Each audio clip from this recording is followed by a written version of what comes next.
오늘도 새벽을 깨우시는 여러분들을 환영하고 축복합니다. 같이 기도드리겠습니다. 주님, 오늘도 이 주일을 뚫고 또 주님 앞에 예배하러 나온 주님의 귀한 백성들 주님께서 또 불러주시니 감사를 드립니다.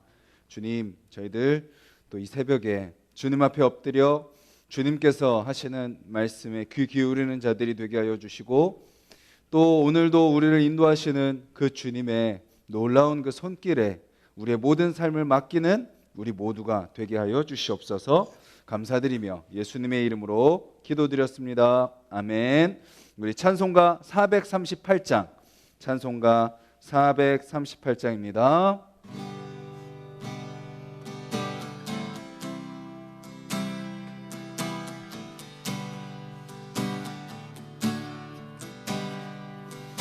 내 영혼이 은총 입어 중한 죄짐 벗고 보니 슬픔 많은 이 세상도 천국으로 와도다. 할렐루야 찬양하세. 내 모든 죄 사함받고 주 예수와 동행하니 그 어디나 하늘나라 주의 얼굴 뵙기 전에 멀리 뵈던 하늘나라 내 맘속에 이루어지니 날로 날로 가깝도다. 할렐루야 찬양하세. 내 모든 죄 사함받고 주 예수와 동행하니 그 어디나 하늘나라 높은 산이 거친 들이 조막이나 궁궐이나 내 주 예수 모신 곳이 그 어디나 하늘나라. 할렐루야 찬양하세. 내 모든 죄 사함받고 주 예수와 동행하니 그 어디나 하늘나라 높은 산이 거친 들이 조막이나 궁궐이나 내 주 예수 모신 곳이 그 어디나 하늘나라. 할렐루야 찬양하세. 내 모든 죄 사함받고 주 예수와 동행하니 그 어디나 하늘나라. 할렐루야 찬양하세. 내 모든 죄 사함받고 주 예수와 동행하니 그 어디나 하늘나라.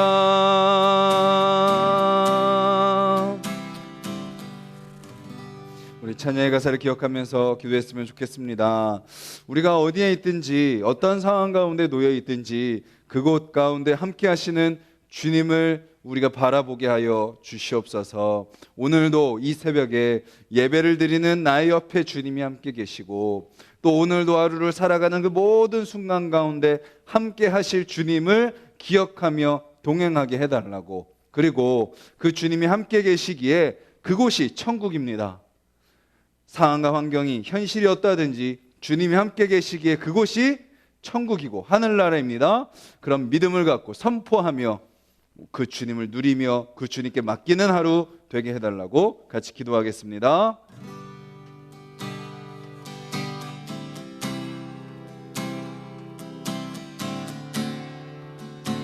주님, 오직 그 주님과 동행하기를 원합니다. 오늘도 함께 하시는 그 주님을 바라봅니다. 그 주님과 동행함을 믿습니다. 그 주님이 함께 계십니다.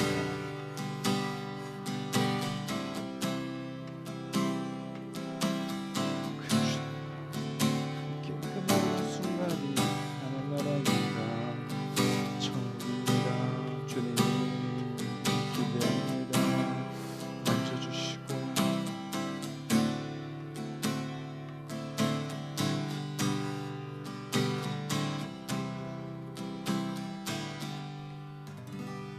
주님 감사합니다. 오늘도 우리와 함께 해주시겠다고 약속해 주시니 감사를 드립니다. 주님, 우리가 그 주님을 떠나지 않게 하시고 잊지 않게 하시고 의심하지 않게 하시고 두려워하지 않고 그 주님과 함께 동행하는 하루, 우리의 어떠함과 상관없이 늘 우리 곁에 계시는 그 주님 바라보며 주님 말씀에 순종하며 또 주님 닮아가는 우리가 될 수 있도록 주여 도와 주시옵소서. 그렇게 살 때 오늘도 모든 순간이 천국임을 믿습니다. 하늘나라임을 믿습니다. 주님, 그 주님을 누리고 경험하는 삶, 그 주님께 모든 것 맡기는 하루 되게 하여 주시옵소서. 예수님의 이름으로 기도드렸습니다. 아멘. 오늘 함께 보실 말씀은 창세기 11장 31절입니다. 구약 14페이지 창세기 11장 31절부터 12장 9절까지 말씀입니다. 구약 14페이지 창세기 11장 31절부터 12장 9절까지 우리 한 목소리로 같이 읽겠습니다.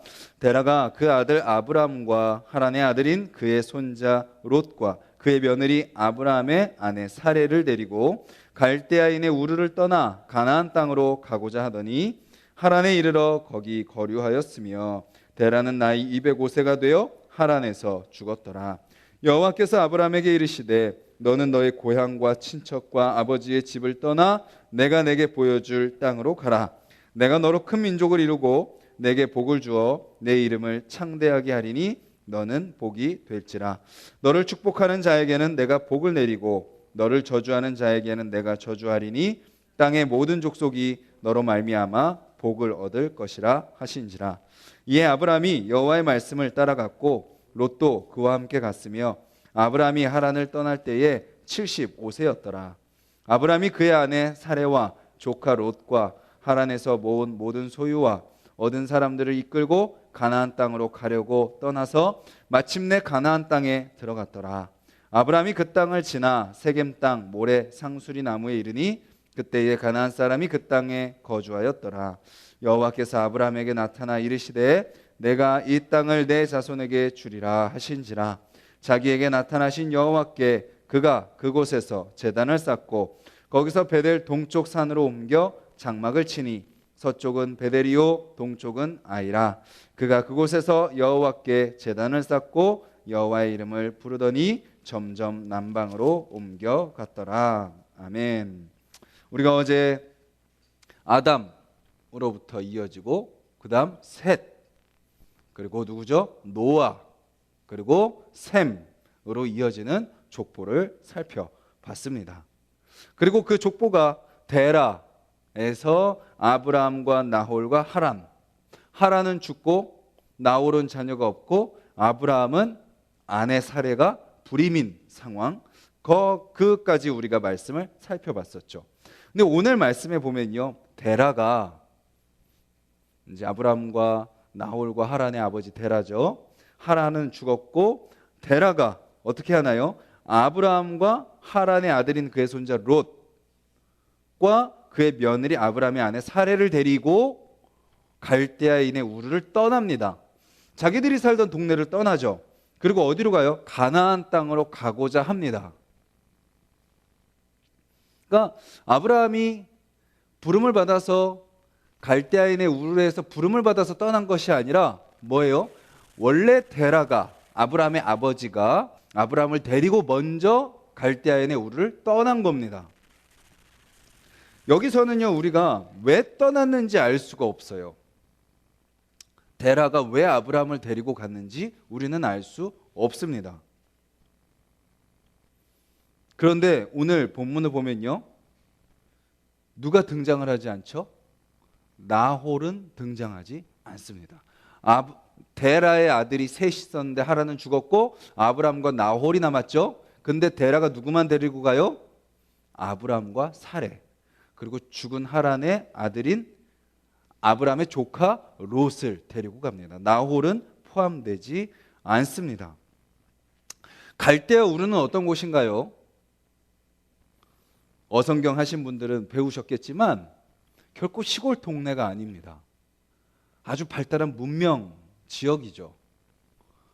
또 아브람, 또 그 아버지 데라, 그 가문은 데라는 우상 장수였습니다. 그러니까 부자예요. 잘 살던 사람입니다.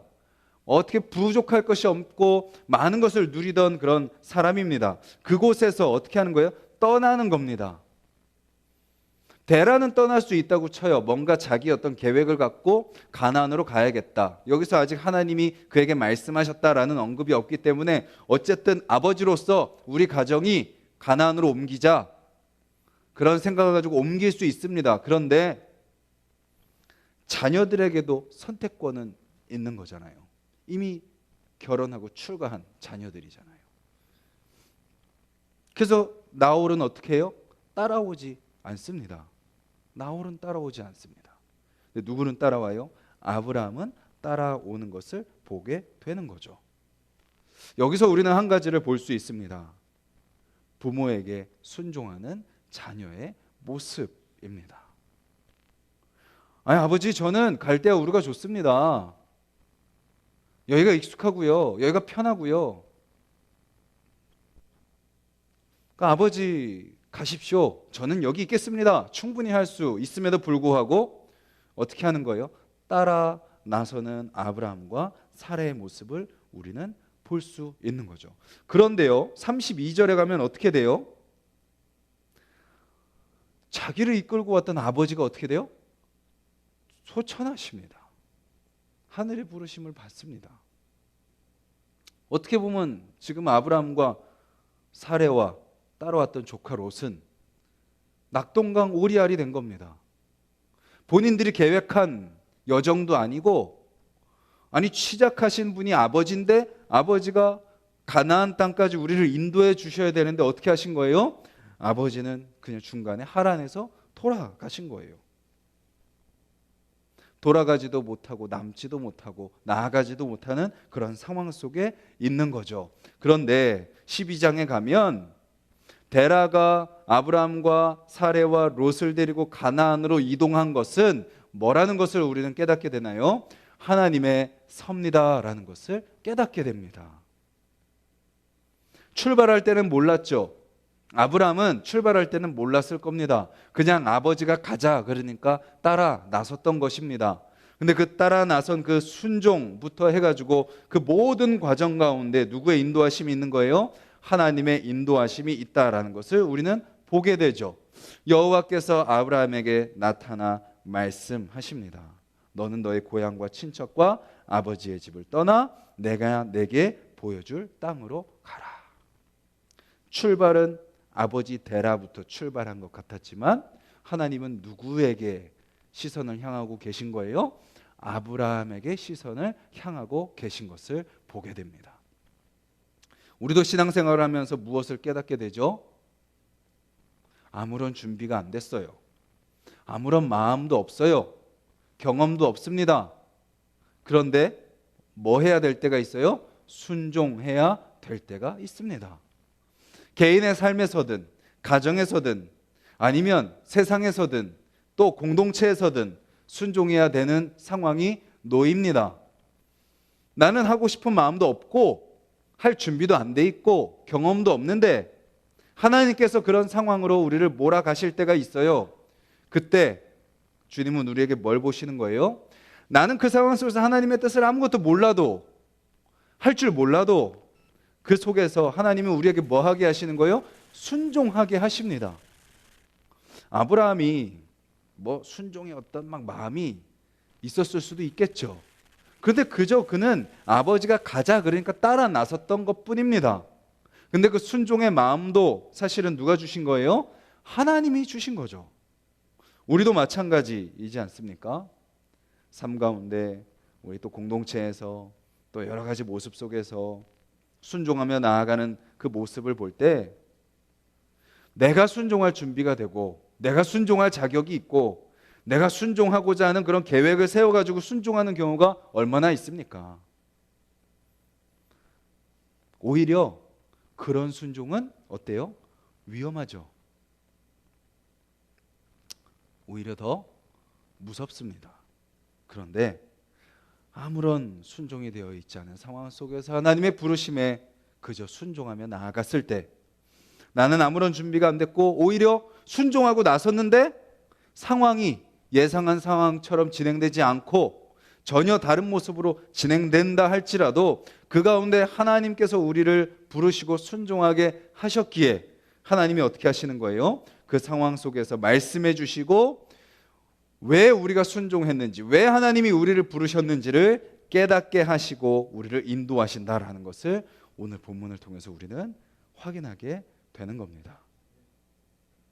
저와 여러분들의 삶이 그런 발걸음이 되기를 간절히 소망합니다. 물론 되도 않고 말도 안 되고 전혀 진리와 상관없는 것에는 우리가 순종해서는 안 되겠죠.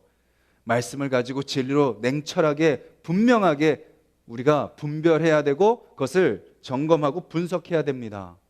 그런데 진리로 말씀으로 우리를 이끄시는 그 상황 속에서 때로 하나님이 말씀하실 때 나는 모르고 준비가 안 됐고 경험도 없고 할 수 없는 연약한 모습이라 할지라도 하나님이 순종하라 하실 때 거기에 순종하며 따라간다면 그 당시에는 우리가 하나님의 부르심의 이유를 깨닫지 못한다 할지라도 또 때로는 순종했는데 이게 뭡니까? 아니 아버지가 이렇게 돌아가시면 어떡합니까? 황당하고 당황스러운 그 상황 가운데 놓인다 할지라도 누가 책임지세요? 순종한 그 사람을 하나님이 책임지신다라는 것을 우리가 기억하며 그 하나님의 말씀에 순종하며 나아가는 저와 여러분들이 되기를 간절히 소망합니다. 근데 순종 가운데 하나님이 아브라함에게 원하시는 건 뭐예요? 떠나라입니다. 떠나라. 이 떠나라라는 의미는 지금 당장 아브라함에게는 뭐예요? 떠나랍니다. 진짜 지역적으로 떠나라입니다. 그럼 우리에게는 어떤 의미죠? 우리도 이사를 가야 되나요? 우리도 순종하려면 뭔가 지역을 옮겨야 되나요? 하나님이 지시하는 뭐 다른 곳으로 가야 되나요? 그럴 때도 있겠죠. 하나님이 우리로 하여금 뭐 지역을 옮긴다든지 또 우리 분립개척한 것처럼 공동체를 옮긴다든지 또 그런 의미도 있겠죠. 그런데 또 어떤 의미가 있나요? 너에게 익숙한 상황과 익숙한 환경과 너의 익숙한 모습과 익숙한 경험과 익숙한 전통과 너가 지금까지 살아왔던 모든 삶의 방식을 뭐 하라는 거예요? 떠나라입니다. 심지어 무엇까지도? 너의 계획과 생각과 너의 성격까지도. 하나님의 일을 감당하는 데 있어서 어디서부터 시작하라는 거예요? 아무것도 의지할 데 없고 아무것도 경험한 적 없고 아무것도 모르는 마치 어린아이처럼 아빠 손만 잡고 졸졸졸 따라가야 되는 아이처럼 아니 부모님 품 안에 안겨서 그냥 가는 대로 따라가야 되는 갓난 아이처럼 모든 거 다 내려놓고 떠나라. 뭐 하는 대로? 내가 너에게 보여주는 대로 한 걸음 한 걸음 따라와라 라고 말씀하고 계시는 거죠.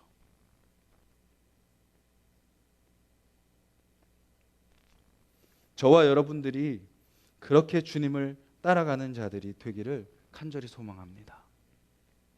그러면 하나님이 어떻게 하시는 거예요? 새 길을 내시는 겁니다. 우리는 어떤 길만 생각하고 있어요? 내가 걸어왔던 길이 A였으니까 앞으로 걸어갈 길도 어때야 돼요? A여야 돼요. 근데 또 다른 분은 내가 걸어온 길이 B예요. 그러니까 우리가 가야 될 길은 B입니다. 근데 또 다른 분은 또 C예요. 또 다른 분은 D예요. 다 내가 걸어온 길, 내가 걸어온 삶, 내가 알았던 지식들, 내가 배웠던 것들, 내가 만났던 사람들, 내가 경험한 것들을 가지고 그것을 가지고 가려고 합니다. 그런데 주님은 우리에게 어떤 길을 내길 원하세요? 전혀 우리가 가보지 않은 길을, 내 길을, 그 길을 가기를 원하시는 겁니다.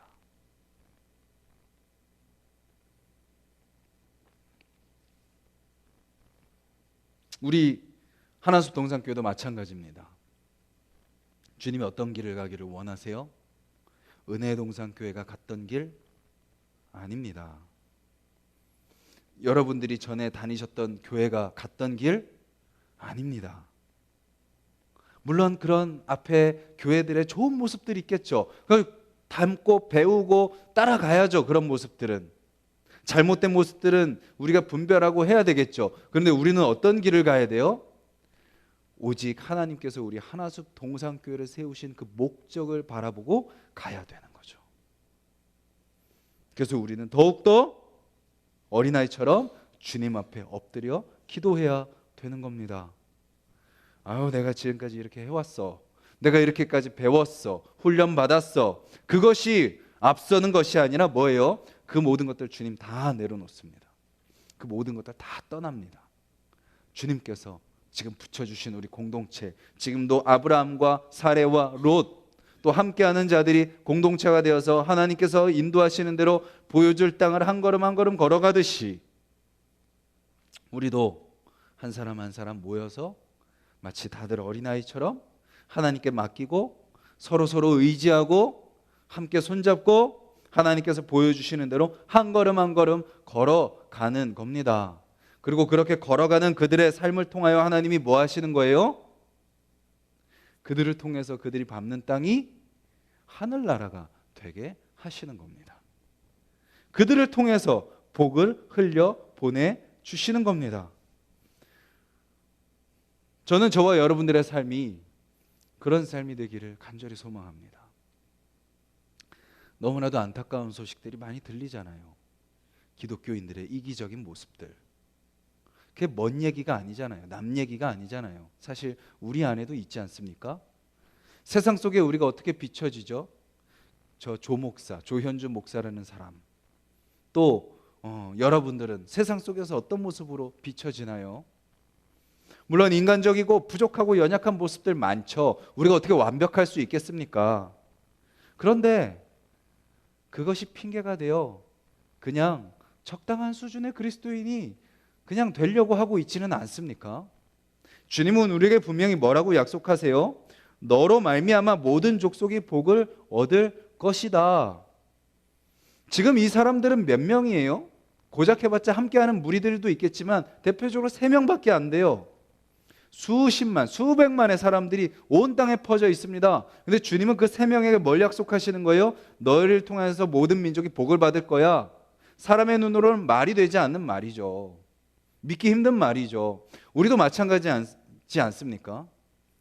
아예 신경대학교 2강당 이 조그만 데서 몇 명 새벽 예배 드리고 뭐 주일 예배 드려봤자 100명도 안 되는 이 인원이 해봤자 뭐 얼마나 큰 영향을 미치겠나라고 생각을 하면서 혹시 우리가 그 정도에서 한계를 지어버리고 있지는 않습니까? 그냥 우리 수준처럼만 하면 되지 하고 그냥 머물러 버리고 있지는 않습니까? 근데 주님은 우리를 향해서 어떤 계획을 세우고 계신 거예요? 우리 한 분 한 분을 향해서 어떤 계획을 가지고 계신 거예요? 모든 족속에게 복을 전하는 통로로 하나님은 우리를 세워주신다라는 것입니다. 그러기 위해서 뭐 하는 거예요? 떠나 주님의 말씀 따라 순종하며 걸어가는 겁니다.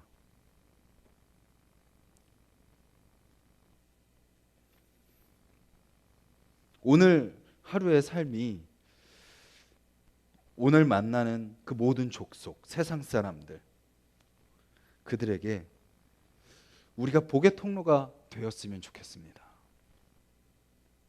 그것은 물질로만 되는 것이 아니겠죠. 어떤 우리의 성품으로만 또 되는 것이 아니겠죠.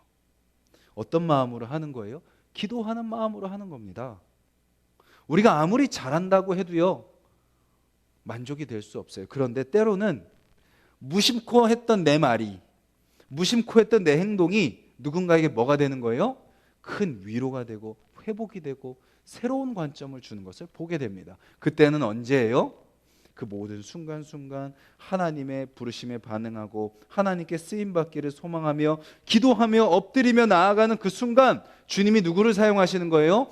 전혀 그럴 자격이 없는 나를 사용하셔서 하나님의 복을 전하는 통로로 쓰시는 것을 경험하게 되는 거죠. 오늘 저와 여러분들의 모든 삶에서 그렇게 복의 통로로 쓰임받는 저와 여러분들이 되기를 간절히 소망합니다. 그리고 마지막으로 아브라함이 그 땅에 도착하죠. 도착해서 하는 것이 뭐예요? 제단을 쌓고 여호와의 이름을 부르는 겁니다. 어떻게 보면 스스로 뿌듯할 수도 있을 것 같아요. 아, 포기하지 않고 왔어. 우리가 해냈어. 그래서 보통 다 어떻게 하죠? 그 영광을 누가 취하나요? 사람이 취하죠. 우리가 했습니다. 우리가 여기까지 왔습니다. 우리가 대단합니다. 우리 교회가 역시 하나숲 동산교회입니다 라고 할 수 있지만 여기서 무엇을 보여주는 거예요? 우리가 할 것은 하나님께 영광 올려드리는 것밖에 없다라는 것입니다. 우리가 공동체를 살아가면서 또 오늘 여러분들의 삶을 살아가면서 여러 가지 하나님의 은혜를 누리고 또 하나님의 말씀 앞에 순종하며 살아가는 귀한 순간들이 있을 것입니다. 근데 그 순간을 다 지내고 나서 오늘 하루를 마칠 때 우리가 해야 되는 건 뭔가요? 제단을 쌓고 여호와의 이름을 부르고 하나님께 영광을 올려 드리는 겁니다. 다 해놓고 우리는 그 영광을 누가 취하는 거예요? 내가 취함으로 다 또 도루묵으로 만들어 버리는 경우가 얼마나 많습니까? 알아주지 않는다고 서운해하고 속상해하고 또 그것이 미움과 시기로 질투로 바뀌는 경우들이 얼마나 많습니까? 우리를 부르신 분도 하나님이시고 순종하게 하시는 분도 하나님이시고 사명을 주시는 분도 하나님이시고 모든 것이 다 하나님의 은혜라고 고백한다면 우리는 마지막에 뭐 할 수밖에 없는 거예요? 주님께 영광 올려드리고 주님께 감사할 수밖에 없는 거죠. 오늘 하루 어떤 하루가 될지 우리는 모릅니다. 이 예배 후에 어떤 일이 일어날지 우리는 그것도 모르죠. 그런데 우리가 그것을 위해서는 기도했으면 좋겠습니다. 주님, 오늘 하루 마칠 때 주님께 기도하며 주님께 감사하며 주님께 영광